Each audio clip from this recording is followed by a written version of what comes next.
प्रभूची स्तुती हो. माझं नाव आहे पास्टर राजेश केदावी. सर्वांचे या व्हिडिओमध्ये स्वागत असो. येशू ख्रिस्त आपल्या फॅमिलीला आशीर्वादित करू आणि सुरक्षित ठेवू. प्रियांनो, ह्या संदेशामध्ये आपण बघणार आहोत, जसं तुम्हाला माहिती की आपण शेवटच्या दिवसात आपण जगत आहोत आणि खूप बदल ह्या जगामध्ये होत आहेत. खूप बदल चर्चेसमध्ये होतात आणि खूप बदल देशामध्ये होत चाललेले आहेत. आता एक नवीन घटना जी आहे ते म्हणजे चीन जो आहे, हा पवित्र शास्त्र जो आहे त्यांच्या अनुसार चीननी पवित्र शास्त्र लिहिलेलं आहे. प्रियानो, तुम्हाला माहिती की चीन हा जो आहे हा एक क्लोज कंट्री आहे, ज्याला म्हणतो की क्लोज देश. समजत नाही आत काय चाललेलं आहे ते. आणि ह्या देशाचा मुख्य उद्देश काय? देशाचा मुख्य उद्देश आहे की त्यांचं 1/3 दशलक्ष लोक जे आहेत त्यांच्यावर नियंत्रण ठेवायचं. आणि आपला जो अजेंडा जो आहे, त्यांचा अजेंडा सर्व जगामध्ये पसरवायचा, हे त्यांचं मुख्य लक्ष्य आहे. आणि त्यासाठी जे आहे त्यासाठी ते टेक्नॉलॉजीचा उपयोग करतात. आता तुम्हाला माहिती आहे चीन जो आहे, चीन 100% कॅशलेस झालेला आहे. आता बाकीचे देश 100% झाले नाहीत, काही 20%, काही 30%, काही 40% कॅशलेस झालेले आहेत, पण चीन हा 100% कॅशलेस झालेला आहे. आता त्यांनी का 100% कॅशलेस केलेला आहे? कारण जेव्हा आपण कॅशलेस होतो तर सरकारला समजतं की आपण जे आहे फायनान्सेस आपण कसा स्पेंड करतो, आपण कुठे पैसे देतो, कुठल्या ठिकाणी आपण इन्व्हेस्ट करतो, कुठल्या धार्मिक ऑर्गनायझेशनमध्ये आपण पैसे इन्व्हेस्ट करतो किंवा दान देतो, हे सर्व या गोष्टी समजतात. आणि म्हणून जे आहे चीननी 100% तिथं कॅशलेस केलेलं आहे. आणि त्यांनी आता एक नवीन सिस्टीम जी आहे, ॲक्च्युली ही जुनी सिस्टीम आहे, पण त्याचा विकास जो आहे आता पुष्कळ झालेला आहे. कारण त्याच्या आता तुम्हाला माहिती आहे की आर्टिफिशियल इंटेलिजन्स आलेला आहे. आर्टिफिशियल इंटेलिजन्स म्हणजे कृत्रिम बुद्धिमत्ता, कृत्रिमरित्या विकसित केलेली बौद्धिक क्षमता, ज्याला म्हटलं जातं आर्टिफिशियल इंटेलिजन्स. आणि तुम्हाला माहिती आहे की कुठलं पण सरकार जगामध्ये आता आर्टिफिशियल इंटेलिजन्स जे आहेत ह्यावर खूप पैसे खर्च करते. आणि कंपनीज ज्या आहेत ज्यांना या गोष्टीबद्दल माहिती आहे आर्टिफिशियल इंटेलिजन्स, ते अपॉइंट करतायत. कारण आर्टिफिशियल इंटेलिजन्स म्हणजे काय, जसं एक सॉफ्टवेअर असतं तसंच ते आहे. त्यामध्ये स्पेशलाइज सॉफ्टवेअर असतं, हार्डवेअर असतं. आणि ते जे कॉम्प्युटर लँग्वेजेस जे आहेत, जसं C झालं, C++ झालं, जसं पायथन झालं, वेगवेगळे जे कॉम्प्युटर लँग्वेजेस आहे ते कंबाईन करून हे सगळं बनवलं जातं. आता हे कृत्रिमरित्या बुद्धिमत्ता आहे. म्हणजे याचा अर्थ असा होतो की जर ज्या गोष्टी फीड केलेल्या आहेत त्यानुसार तो आपल्याला गोष्टी सांगतो. तर प्रियांनो, जसं मी तुम्हाला सांगितलं की एक टेक्नॉलॉजी आहे फेशियल रेकग्निशन सिस्टीम, ज्याला आपण म्हणू शकतो चेहरा ओळखण्याची प्रणाली. आणि ती जी आहे ती आर्टिफिशियल इंटेलिजन्सच्या तंत्रज्ञानावर विकसित केलेली आहे. आता यामुळे काय होतं की आपण चेहरा ओळखू शकतो, जे CCTV कॅमेऱ्यामध्ये पॉसिबल नाही आहे. कारण CCTV कॅमेऱ्यामध्ये बघा तुम्ही, समजा एका वेळेस शॉपिंग मॉलमध्ये एका दिवसात समजा 10,000 लोक आले, कारण तुम्हाला माहिती पडेल हे 10,000 लोक कुठून येत आहेत,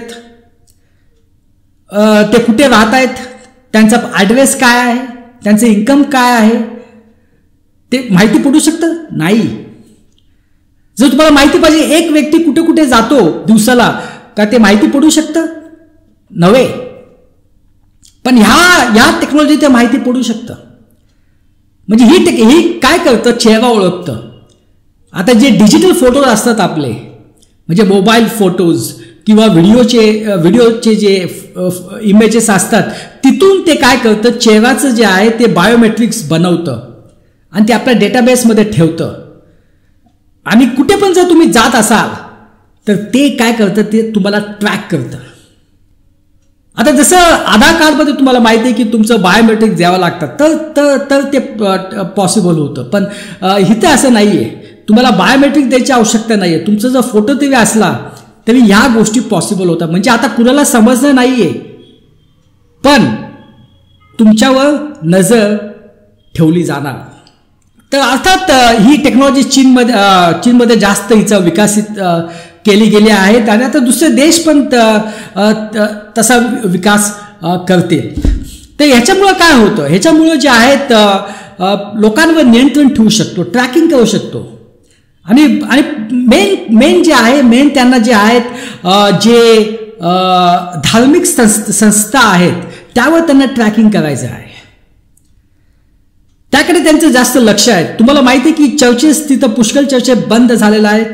जे चालू आहेत त्यांचे क्रॉस त्यांनी काढलेले आहेत आणि त्या चर्चच्या पुलपिटवर जे प्रेसिडेंट आहे त्यांचा फोटो लावावा लागतो. तुम्ही जे सरकार आहे त्याच्या विरुद्ध बोलू शकत नाही. जे ते सांगतात तेच तुम्हाला संदेश द्यावा लागेल.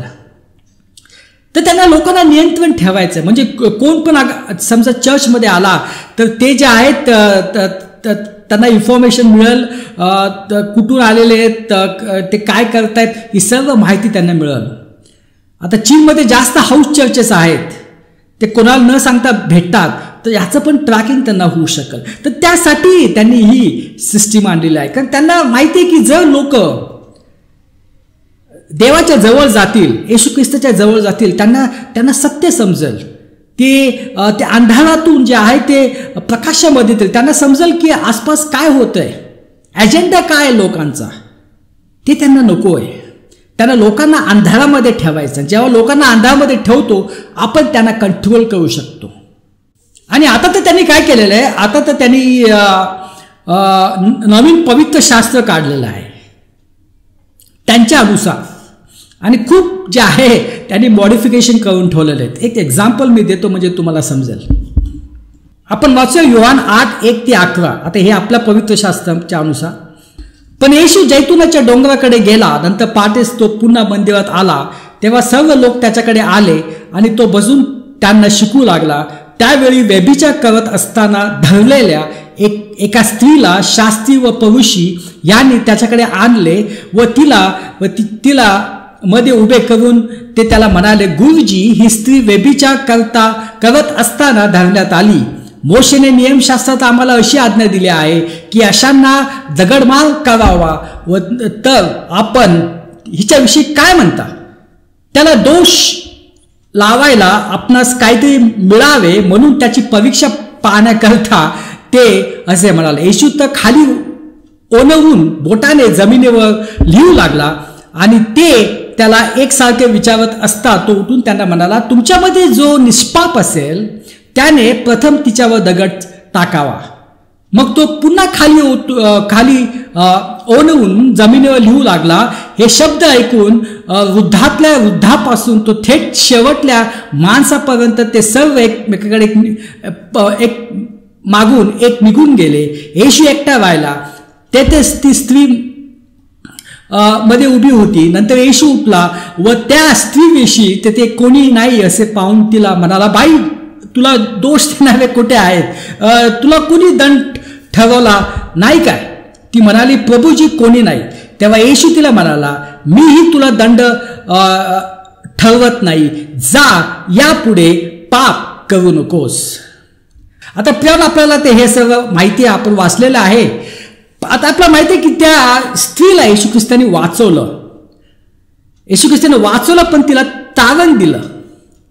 पण प्रियानो, आता चिनी बायबलमध्ये काय म्हटलेलं आहे? चिनी बायबल म्हटलं आहे की येशू ख्रिस्तांनी जे आहे या स्त्रीला ठार मारलं, दगडाने ठेचून ठार मारलं. ह्या चिनी बायबलमध्ये लिहिलेलं आहे. तर प्रियानो, ते असे जे आहेत, असे खोटे गोष्टी करून बायबल बनवून आणि ते ख्रिस्ती लोकांना म्हणतायत तिथल्या हेच वाचायचं आणि यातूनच संदेश द्यायचा. प्रियानो, आपण शेवटच्या दिवसात जगत आहोत. आपलं लक्ष येशू ख्रिस्तावर असलं पाहिजे, कारण कधी पण आता स्वर्गरोहण होऊ शकतो. आपण प्रार्थना करूया. पिता परमेश्वर, धन्यवाद देतो या वेळेसाठी. ही सर्व प्रार्थना येशू ख्रिस्ताच्या नावाने करतो. आमेन.